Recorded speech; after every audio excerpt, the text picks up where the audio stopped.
nessa noite o pastor Felipe Niel, como pregador nessa data tão especial. O pastor Felipe Niel é pastor da igreja Vida Nova, em Caldas Novas, lá em Goiás. É um amigo querido que o Senhor me presenteou aí ao longo dos últimos 8 anos, e a gente tem tido o privilégio de caminhar juntos através da Atos 29. Hoje temos o privilégio de servir juntos na liderança da rede.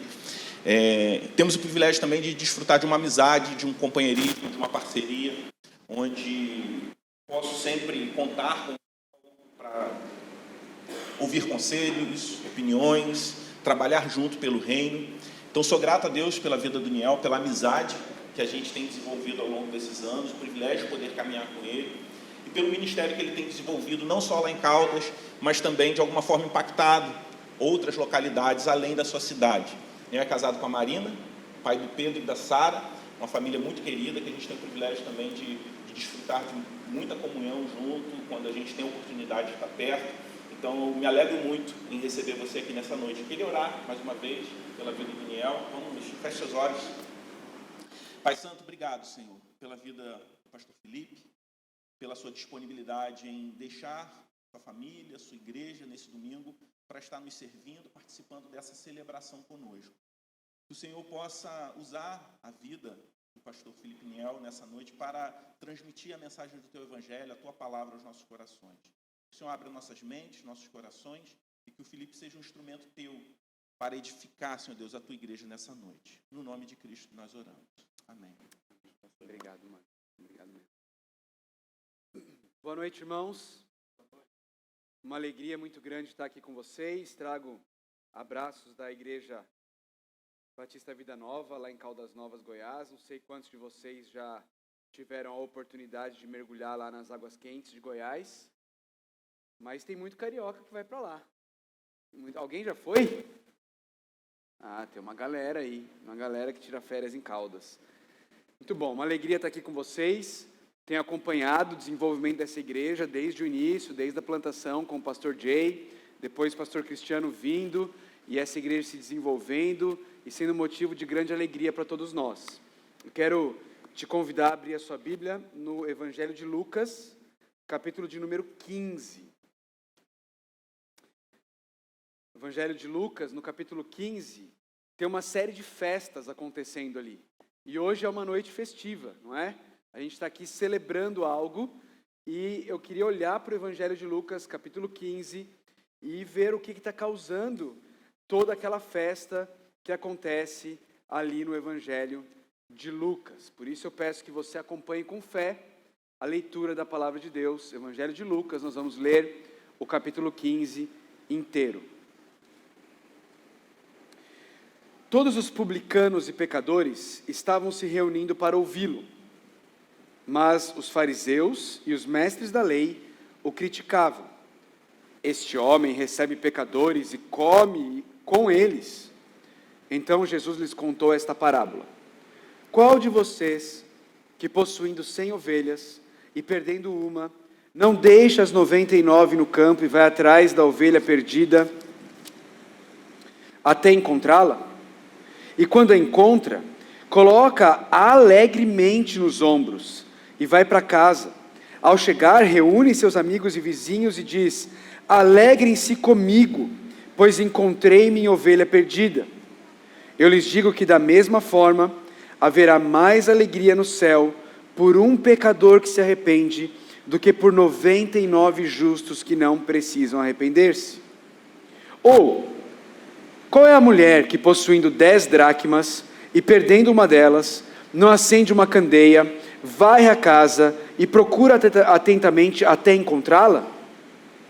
E quando a encontra, reúne suas amigas e vizinhas e diz: alegrem-se comigo, pois encontrei minha moeda perdida.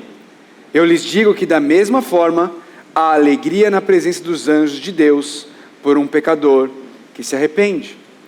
Jesus continuou: um homem tinha 2 filhos.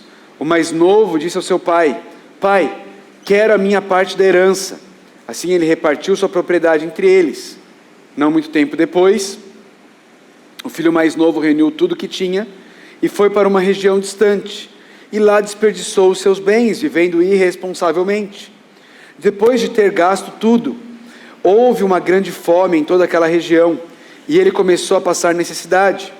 Por isso foi empregar-se com um dos cidadãos daquela região, que o mandou para o seu campo, a fim de cuidar de porcos. Ele desejava encher o estômago com as vagens de alfarrobeira que os porcos comiam, mas ninguém lhe dava nada. Caindo em si, ele disse: quantos empregados de meu pai têm comida de sobra, e eu aqui morrendo de fome? Me porei a caminho e voltarei para meu pai, e lhe direi: pai, pequei contra o céu e contra ti, não sou digno de ser chamado teu filho, trata-me como um dos teus empregados. A seguir, levantou-se e foi para seu pai. Estando ainda longe, seu pai o viu e, cheio de compaixão, correu para o seu filho e o abraçou e beijou.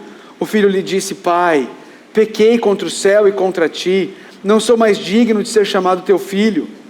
Mas o pai disse aos seus servos: depressa, tragam a melhor roupa e vistam nele, coloquem um anel em seu dedo e calçados em seus pés, tragam um novilho gordo e matem-no, vamos fazer uma festa e alegrar-nos, pois este meu filho estava morto e voltou à vida, estava perdido e foi achado, e começaram a festejar o seu regresso. Enquanto isso, o filho mais velho estava no campo. Quando se aproximou da casa, ouviu a música e a dança. Então chamou um de seus servos e perguntou-lhe o que estava acontecendo. Este lhe respondeu: seu irmão voltou, e seu pai matou o novilho gordo, porque o recebeu de volta são e salvo. O filho mais velho encheu-se de ira e não quis entrar. Então seu pai saiu e insistiu com ele, mas ele respondeu ao seu pai: olha, todos esses anos tenho trabalhado como um escravo a teu serviço, e nunca desobedeci às tuas ordens, mas tu nunca me deste nenhum cabrito para eu festejar com os meus amigos. Mas quando volta para casa esse teu filho, que esbanjou os teus bens com as prostitutas, matas o novilho gordo para ele. Disse o pai: meu filho, você está sempre comigo, e tudo o que tenho é seu, mas nós tínhamos que celebrar a volta deste seu irmão, e alegrar-nos, porque ele estava morto e voltou à vida, estava perdido e foi achado. Vamos orar? Pai de amor, nós estamos diante da Tua palavra, Senhor, e nós confessamos que não temos em nós o que é necessário para sermos transformados pela Tua palavra, Senhor. Nós confessamos que se depender apenas de nós, da nossa força, do que há em nós, de humano em nós, esses próximos minutos serão vazios, serão frios, serão sem vida, não terão alcance eterno, Deus. Mas nós também confessamos, Senhor, que cremos no poder do Teu Santo Espírito. Cremos que o autor da Tua bendita palavra tem poder para transformar vidas por meio da pregação da Tua santa palavra. Por isso nós suplicamos, Senhor, que o Senhor não nos deixe entregues a nós mesmos, mas que o Teu Santo Espírito haja de maneira poderosa, de maneira milagrosa e sobrenatural nessa noite, através da pregação da Tua bendita palavra, Senhor. Em nome de Cristo Jesus que nós oramos. Amém. Irmãos, a primeira pergunta que queremos responder nesse texto é por que Jesus contou essas três palavras e por que ele contou essas três parábolas e por que ele as contou nessa situação específica. Primeiras perguntas que eu e você precisamos responder aqui. Por que Jesus contou essas parábolas e por que ele as contou nessa situação específica? E para isso nós precisamos entender o que estava acontecendo nesse momento em que Jesus conta essas três parábolas. No capítulo 14, Jesus tinha ido na casa de um fariseu, e lá, vendo que as pessoas ficavam em busca de lugares de honra, ele conta aquela grande parábola do banquete. Você há de se recordar, em que os convidados acabam se recusando a vir à festa para a qual eles foram convidados, e então o dono do banquete manda seu servo ir às ruas da cidade e trazer todos os pobres, os cegos, os aleijados, os mancos, que não haviam sido convidados para a festa. Depois disso, Jesus fala sobre o preço do discipulado, ainda no capítulo 14. Jesus fala que para ser seu discípulo precisa estar disposto a tomar a cruz e seguir Jesus. E então, queridos, o capítulo 14 termina com as seguintes palavras de Jesus: aquele que tem ouvidos para ouvir, ouça. Pode colocar na tela para a gente. Aquele que tem ouvidos para ouvir, ouça. Jesus termina o capítulo 14 com essas palavras: aquele que tem ouvidos para ouvir, ouça. E então como é que ele começa o capítulo 15? Olha só, versículo 1 do capítulo 15. Todos os publicanos, pode pôr para a gente, irmãos, todos os publicanos e pecadores estavam se reunindo para ouvi-lo. Aqueles que têm ouvidos para ouvir, ouçam. E tinha gente ouvindo. E quem eram esses que estavam ouvindo? Eram os publicanos, eram os pecadores, eram essas pessoas coletoras de impostos, prostitutas, pessoas que não cumpriam os rituais religiosos da época, pessoas que não eram benquistas pela liderança eclesiástica religiosa da época, pessoas que se sentiam menosprezadas naquele momento, naquela situação, mas essas pessoas sentiam que Jesus se importava com elas. Essas pessoas percebiam que Jesus tinha algo para dizer para elas, e por isso elas estavam parando para ouvir Jesus. Mas presta atenção, o capítulo 15 não começa apenas com publicanos e pecadores como personagens. Além dos publicanos e pecadores, o texto nos diz no versículo 2, mas os fariseus e os mestres da lei o ouviam? Não, eles não estavam ali com ouvidos para ouvir, eles estavam ali com ouvidos para criticar a Jesus. Eles murmuravam, eles reclamavam: como pode esse que se diz um rabi, um mestre da lei, não apenas recebendo pecadores na sua presença, mas fazendo refeições junto com eles? O fato de acharem que era a capacidade deles de obedecer à lei que garantia a eles favor diante de Deus, fazia com que eles olhassem para essas pessoas, publicanos e pecadores, que não obedeciam à lei, com desdém, com um ar de superioridade, como se algo que eles faziam e os outros não faziam, fizessem deles melhores e fizessem com que, por meio disso, eles tivessem acesso a Deus, mas os outros não.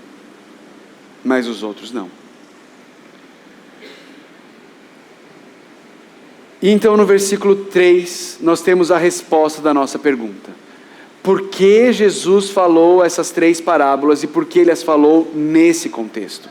Versículo 3 diz assim: então Jesus lhes contou esta parábola. O que essa palavrinha então significa? Então está nos mostrando o motivo porque Jesus vai contar a parábola. Porque ele está dizendo: quem tem ouvidos para ouvir, ouça. Porque os publicanos e os pecadores estão ouvindo, mas os religiosos estão criticando. Por isso Jesus vai contar essas 3 parábolas, para mostrar aos fariseus, para mostrar aos mestres da lei, porque ele recebia, comia e ensinava publicanos e pecadores. Essas 3 parábolas possuem muita coisa em comum, e as coisas em comum nessas 3 parábolas, elas funcionam como um recurso de repetição, para enfatizar o que Jesus quer ensinar. Tem professor aqui? Alguém aqui é professor? Alguns professores aqui.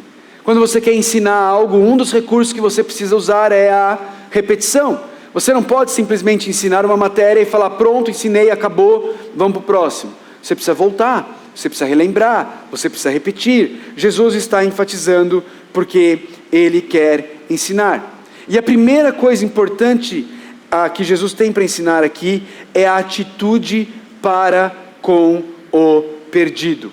A atitude para com o perdido. Repare comigo na primeira história, versículo 4. Na primeira história, a história das ovelhas, perde-se uma ovelha E então o dono da ovelha vai atrás da ovelha perdida até encontrá-la. A ovelha de um homem se perde e ele vai atrás da ovelha. Veja, a ovelha do homem se perde e ele não fala assim: deixa, tem 99 aqui, é só uma. Não, ele vai atrás até encontrá-la. Você percebe que o que Jesus está falando aqui é de um esforço? Você percebe que Jesus está falando aqui sobre algo que você coloca como objetivo, você traça um objetivo e você vai, porque você quer aquilo, você quer encontrar aquela ovelha. A ovelha, o dono da ovelha quer encontrá-la. E a moeda, versículo 8, a mulher perde a moeda, e o que ela faz? Está escuro. Ela poderia ter falado: agora já está escuro, agora já baixou a luz do dia, o sol já se pôs. Talvez como boa judia ela poderia ter falado: já passa das 6, já é sexta-feira, não posso mais fazer trabalho, não vou mais procurar a moeda. Mas não, ela acende uma candeia, ela varre a casa e ela procura atentamente a moeda até encontrá-la. Irmãos, percebe o que Jesus está querendo nos mostrar aqui? A atitude de Deus para com os pecadores perdidos não é uma atitude de indiferença, mas de buscar. Não é uma atitude de se manter afastado, mas é uma atitude de ir até os pecadores perdidos. Queridos, o cristianismo é a única religião que existe em que Deus não está longe lá no céu sem se importar com os pecadores perdidos. Deus veio até os pecadores perdidos. É a única religião do mundo que ensina que Deus se tornou um deles, tornou um homem, pagou todo o preço para que os homens pudessem se relacionar com Ele. E é o mesmo que o pai faz na parábola do filho perdido, versículo 20. Quando o filho está vindo arrependido, o pai fica lá, com os braços cruzados, no pórtico da casa da fazenda. Imagina aquelas casas de fazenda de Minas Gerais, não é? E o pai ali, como o rei do gado, não é? Esperando. Vamos ver esse moleque aí, o que ele vai vir me falar. Não, quando o pai vê o filho vindo, o texto diz que cheio de compaixão, ele correu para o seu filho, o abraçou, o beijou, porque Jesus está querendo mostrar para os fariseus, para os mestres da lei, que Deus é um Deus que busca pecadores perdidos. Ele é um Deus de salvação. Foi assim que ele agiu com Noé, foi assim que ele agiu com Abraão, foi assim que ele agiu com José, foi assim que ele agiu com Moisés, com Josué, com Davi, com Ruth, com Noemi, com Daniel, com Mateus, com Zaqueu, com Pedro, com Paulo, comigo, com você. Você estava buscando Deus? Estava nada, perdido, igual eu estava. Mas Deus nos buscou, Deus foi até nós, pecadores perdidos, nos resgatou, cheio de compaixão. Ele não ficou ali esperando para ver assim: deixa eu ver o que o Felipe vai ser capaz de fazer. Vamos lá, já te dei meus 10 mandamentos, começa aí a tentar obedecer, vê se você chega até mim. Não, ele cheio de compaixão, veio até mim, ele me abraçou, me beijou, me adotou como filho amado dele, porque o Deus a quem eu e você servimos é um Deus que está em busca de pecadores perdidos. É um Deus que salva pecadores perdidos. Veja o versículo, desculpa, antes de falar do versículo 7, o segundo ponto de contato aqui entre as 3 parábolas, é a característica marcante na vida de um pecador que foi verdadeiramente achado. Na primeira parábola, a ovelha é achada, e Jesus termina dizendo no versículo 7, eu lhes digo que da mesma forma, haverá mais alegria no céu por um pecador que se arrepende. Olha a marca aí do pecador que foi achado. O pecador se arrepende. Olha o versículo 10, agora falando sobre a moeda. De novo Jesus diz, eu lhes digo, da mesma forma a alegria na presença dos anjos de Deus, por um pecador que se arrepende. Mesma coisa, a moeda achada ela faz um comparativo com um pecador que se arrependeu e diz que a moeda achada é um pecador arrependido. Queridos, cada vez que se ouve falar menos e menos em arrependimento, cada vez é mais inaceitável dizer que alguém está errado e que esse alguém precisa se arrepender. É ou não é verdade? Nós vivemos numa sociedade que relativiza a verdade, e isso só tende a aumentar. E aonde a verdade é relativizada, ninguém pode ser chamado ao arrependimento, porque se cada um tem a sua verdade, ninguém precisa se arrepender de nada, porque cada um formou o seu próprio sistema de conceitos, de valores, de certo e de errado, e quem é você para dizer que o meu conceito está errado? Você não pode impor o seu em mim.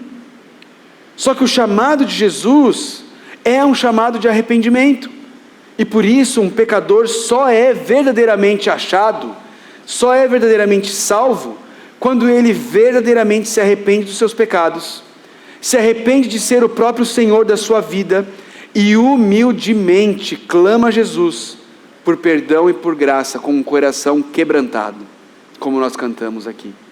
Um coração quebrantado, lavado pelo sangue de Jesus. Na terceira parábola, a parábola do filho, a gente não encontra a palavra arrependimento. A gente não encontra essa palavra.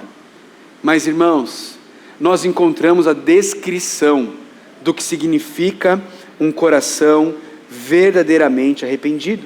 As marcas de um coração verdadeiramente arrependido. Veja, olha o versículo 18 do capítulo 15.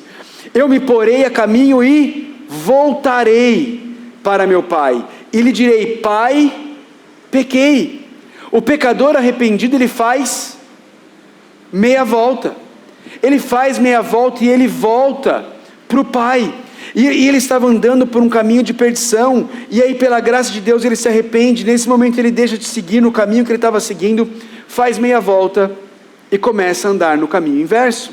O pecador verdadeiramente arrependido, ele reconheceu o seu pecado, ele confessou, ele diz, ele volta e ele vai dizendo assim: eu vou chegar lá, eu vou falar para o meu pai: Pai, eu pequei. Ele não vai falar assim: Pai, o senhor sabe como são as companhias de hoje em dia, pai? Meus amigos acabaram colocando muita coisa na minha cabeça, eu fiquei meio atordoado, olha, eu realmente fiz escolhas ruins, viu, pai? Mas eu estou aqui de volta, graças a Deus foi a tempo, você tem a oportunidade de me ter de volta na sua vida, viu, pai? Não, ele volta dizendo ao pai: Pai, eu pequei contra o céu e contra ti. Ele não volta falando assim: já pedi perdão para Deus, pai, está tudo certo, então se Deus já me perdoou, espero que você não seja desses que não quer dar o perdão também, porque Deus já me perdoou. Não, ele volta confessando os seus pecados, sem meias palavras. Veja o que mais ele diz no verso 19: não sou mais digno de ser chamado teu filho. O pecador arrependido reconhece a sua situação. O pecador verdadeiramente arrependido não tem exigências. Ele não passa a culpa do pecado dele, das suas escolhas, para outras pessoas. Ele não é como Adão: a mulher que tu me deste. Não. Ele diz: eu não sou mais digno de ser chamado teu filho. Ainda no versículo 19, ele diz: trata-me como um dos teus empregados. Uma outra marca do pecador arrependido é que o pecador arrependido está disposto a sofrer as consequências do erro dele. Queridos, o chamado de Jesus aos pecadores perdidos continua sendo o mesmo: arrependa-se dos seus caminhos, em fé dê meia volta, confesse seus pecados e me siga. Confesse os seus pecados e me siga.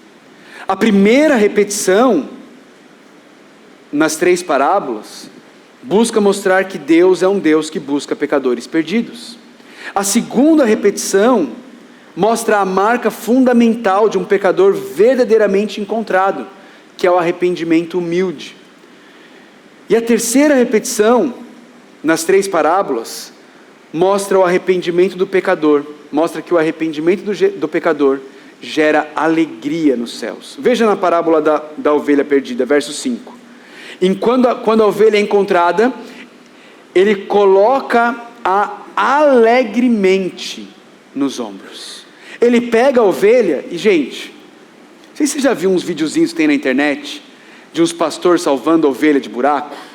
Vocês já viram esses vídeos? O pastor vai lá, ele se mata para tirar a ovelha de uma vala profunda, suja. A ovelha sai de lá podre. Ele tira ela de lá, coloca aqui, não dá tempo dele bater as mãos na calça, e a ovelha já fez o quê? Não, ela não caiu de volta no buraco, ela mergulhou de volta no buraco, não é? Mas esse dono dessa ovelha, quando ele pega essa ovelha, ele não a pega murmurando, resmungando, ele alegremente pega essa ovelha e a coloca nos ombros, e volta para casa alegre, peito estufado, feliz. Estou levando minha ovelha de volta para casa, alegria. E aí no versículo 7 diz: haverá mais alegria no céu por um pecador que se arrepende. No versículo 10, a alegria na presença dos anjos de Deus por um pecador que se arrepende. Tudo isso é na primeira parábola, a da ovelha. Aí vem a da moeda. A mulher acha a moeda, o que ela faz? Eu não coloquei aqui a da moeda, mas a mulher acha, não está na tela, desculpa. Mas a mulher acha a moeda perdida, e no versículo 9 ela vai até as amigas e as vizinhas, e ela diz o que para elas? Alegrem-se comigo, pois encontrei minha moeda perdida. É motivo de alegria. E no versículo 10 Jesus diz: a alegria na presença dos anjos de Deus por um pecador que se arrepende. Agora no versículo 23, quando o filho volta para casa, o que o pai faz? Vamos fazer uma festa e alegrar-nos. Vamos fazer uma festa e alegrar-nos. Deixa eu fazer uma pergunta aqui.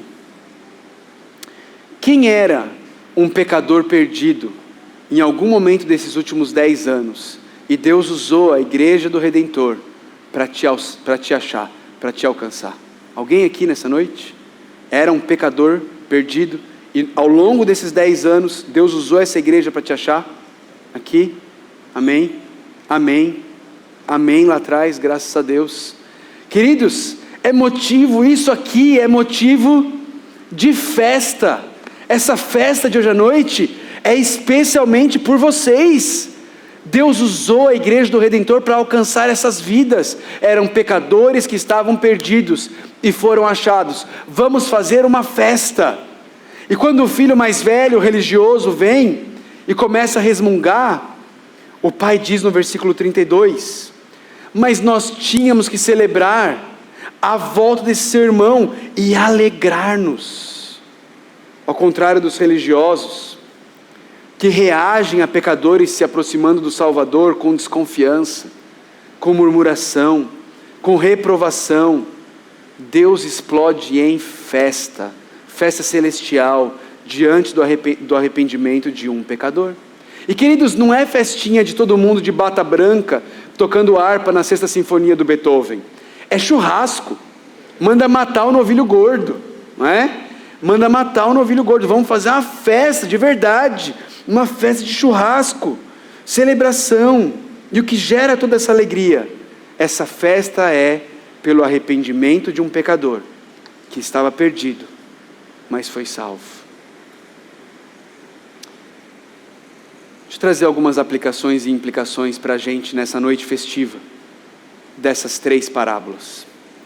Primeira delas, uma pergunta para você: como você reage à realidade da perdição eterna? O que as 3 parábolas nos mostram, queridos, é que diante da perdição, Deus é proativo. Deus vai até os perdidos e os busca. E se você é um cristão, você sabe do que eu estou falando. Nem eu nem você nos chegamos a Deus por nós mesmos. Não fomos atrás dele.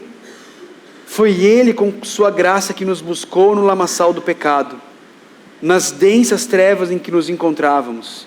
E isso é verdade, quer você tenha se convertido como um menininho de 5 anos na igreja, na IBD, quer você tenha se convertido depois de ter vivido na perdição do pecado. Você estava tão perdido, um menininho de 5 anos estava tão perdido, quanto aquele que estava na perdição do pecado. Deus te encontrou e te buscou do mesmo jeito. Todos nós estávamos em densas trevas, e Ele foi nos buscar. A pergunta é: como você reage à realidade de que todos os dias, pecadores perdidos estão morrendo e indo para a perdição eterna? Todos os dias, os seus vizinhos, e olha aqui no Rio de Janeiro, vocês têm muitos vizinhos. Estava conversando com o pastor Eduardo, só no complexo de apartamentos lá onde ele mora, tem mais ou menos 15% da população da minha cidade inteira. Vocês têm muitos vizinhos. Significa que vocês têm muitos pecadores perdidos ao redor de vocês, morrendo todos os dias e indo para o inferno. Todos os dias seus vizinhos morrem em direção à morte eterna. Como você reage a isso? Indiferença? Negligência? Sentimento de superioridade? Ninguém mandou eles estarem buscando essa vida de perdição, porque eles não são como eu, cristão, reformado, faço homeschool com as minhas crianças. Por isso que eles estão aí perdidos.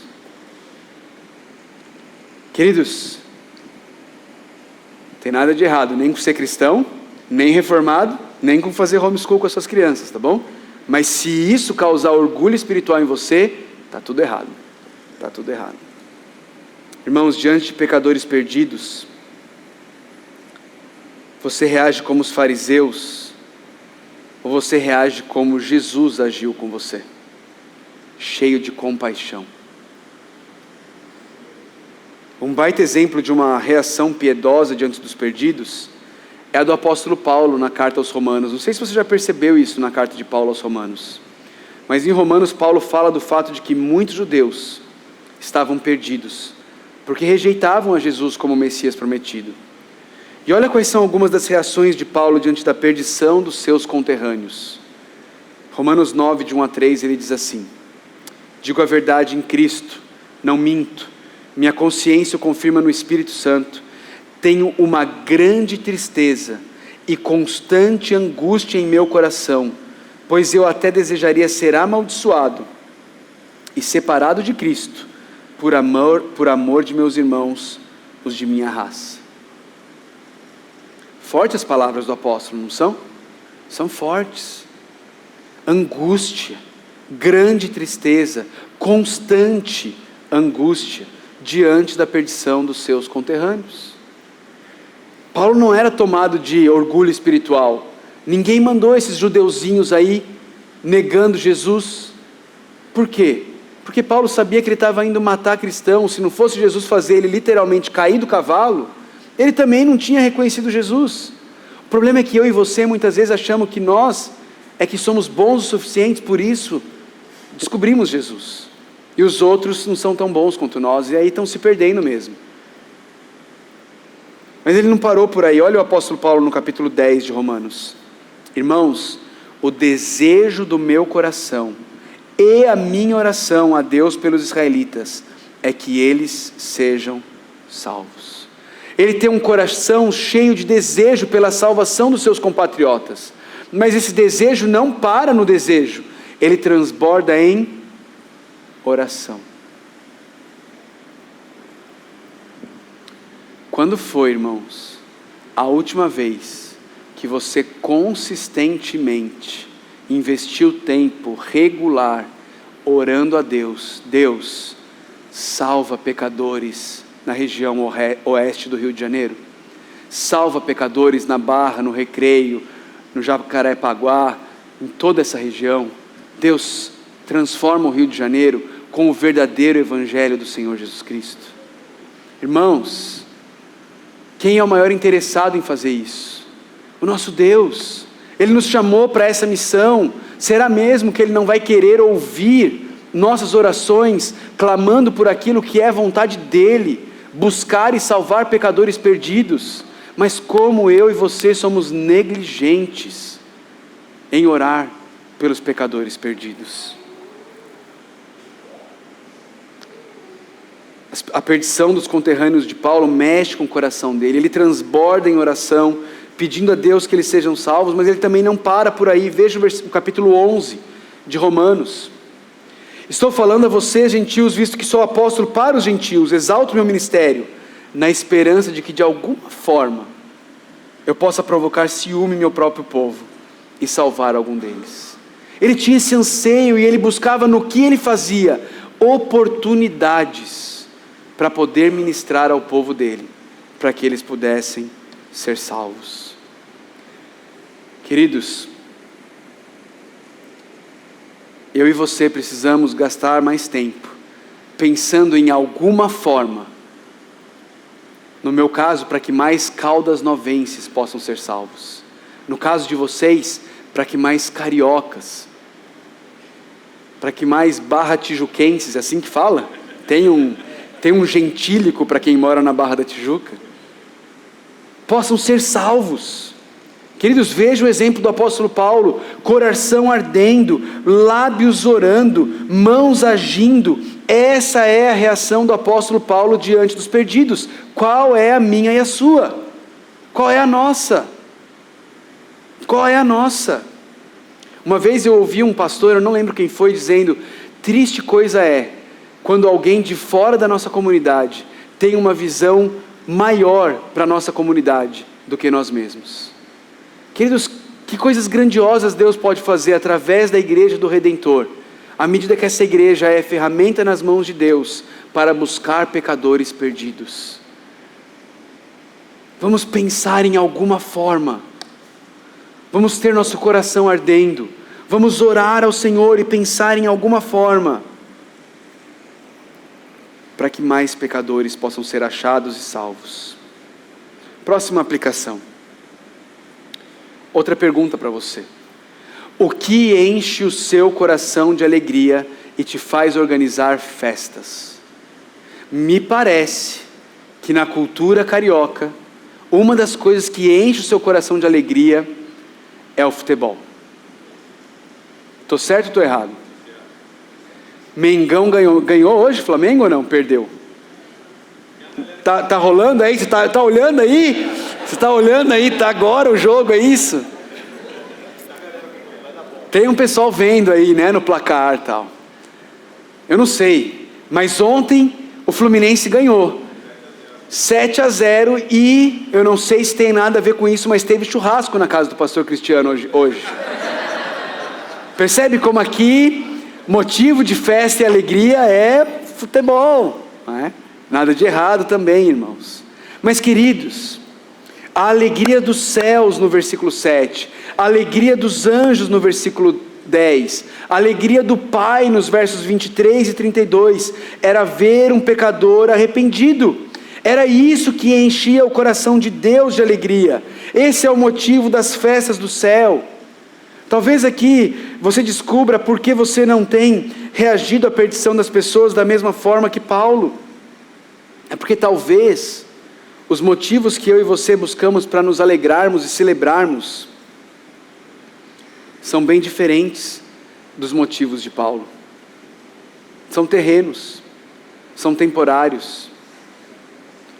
Nós não reagimos como Jesus diante de pecadores perdidos, porque nós não nos alegramos nas mesmas coisas que Jesus se alegra, e nós não celebramos as mesmas coisas que Jesus celebra.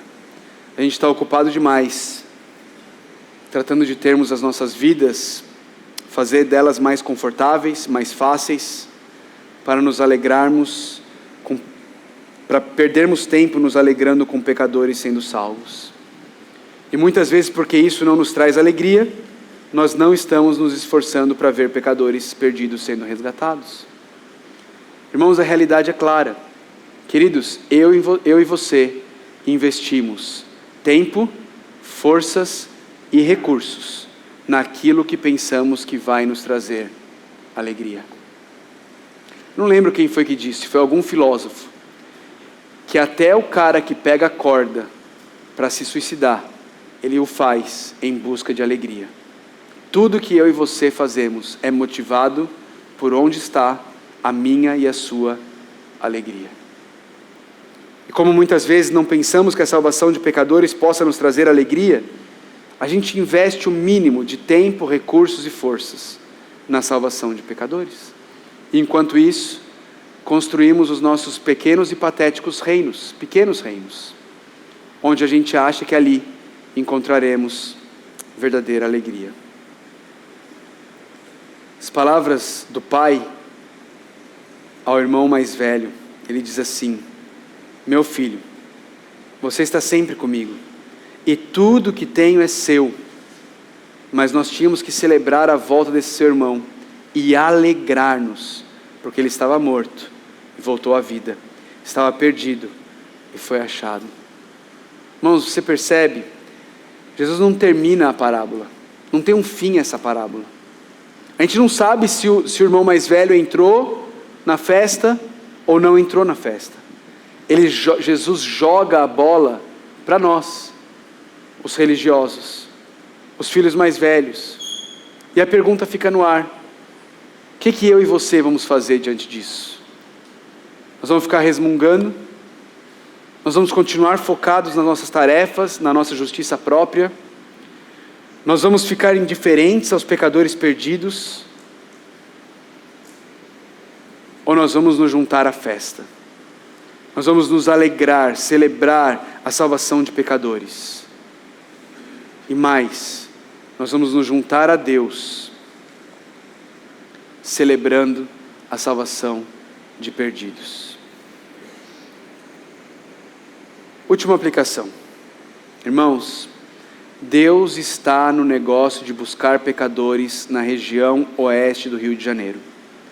Só para eu ter certeza que eu falei certo, essa aqui é a região oeste do Rio de Janeiro, né?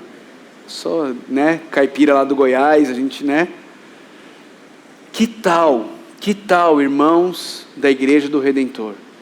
Que tal se juntar a Ele nessa missão? Que tal se juntar a Deus? Talvez você já esteja nessa missão. Talvez você esteja só frequentando, passando por aqui, um membro distante. Que tal se juntar a Deus na missão de resgatar pecadores na região oeste do Rio de Janeiro? Mas deixa eu te alertar para uma coisa. Essa missão, ela não pode ser executada sem comprometimento, sem sacrifícios, sem disposição, sem abnegação. O dono da ovelha teve que ir lá, entrar na vala, se sujar, pôr a ovelha no ombro, carregar a ovelha de volta. A dona da moeda teve que acender a candeia, teve que varrer a casa para achar a moeda. O pai vai correndo até o filho, o abraça, dá uma festa. Não tem como participar da missão de Deus, ser cooperador na missão de Deus, sem comprometimento, sacrifícios, disposição e abnegação. Mas irmãos, tenham certeza de uma coisa: nada trará mais da alegria dos céus para o seu coração do que ser usado por Deus na busca de pecadores. Nada. Nenhuma conquista financeira, nenhum aumento salarial, nenhuma progressão de carreira, nenhuma goleada do seu time de futebol, nenhuma férias perfeitas em família, nada disso vai ser capaz de trazer mais alegria eterna, alegria dos céus para o seu coração, do que ser usado por Deus nessa missão de buscar pecadores perdidos. Vamos lá? Vamos fazer isso? Que os próximos 10 anos da Igreja do Redentor sejam marcados por uma igreja comprometida na busca de pecadores perdidos até tem uma expressão nas 3 parábolas: até encontrá-los. Até encontrá-los. Buscar até encontrá-los. Que Deus nos ajude. Vamos orar. Senhor Deus, graças te damos pela tua palavra, Deus. Graças te damos pelo Deus que o Senhor é. Nós te louvamos porque o Senhor não é um Deus que vive longe lá no céu sem se importar com pecadores perdidos. Mas o Senhor é um Deus que veio, se fez carne, habitou entre nós, sofreu as dores desse mundo caído, experimentou as dores e os percalços de viver no primeiro século, muito pior do que nós vivemos. Passou por tudo aquilo, experimentou a morte de cruz, pai e filho separados, a tua ira derramada sobre o teu filho, tudo isso para que pecadores miseráveis que mereciam a tua ira, que por natureza eram merecedores da tua ira, se tornassem objetos do teu amor e se assentassem à tua mesa na festa celestial como filhos amados. Pai, faz de nós, Deus, faz de nós cooperadores da tua festa celestial, que possamos sair por toda a zona oeste do Rio de Janeiro, buscando pecadores perdidos, com coração ardendo, com lábios orando, com estratégias, para que de alguma forma, alguns possam ser salvos. Esse é o nosso desejo. Oro por essa querida igreja, pedindo das tuas mais ricas bênçãos, que o Senhor use a igreja do Redentor como um instrumento na busca de pecadores perdidos, e dê sucesso a essa igreja nessa busca, em nome de Jesus, amém.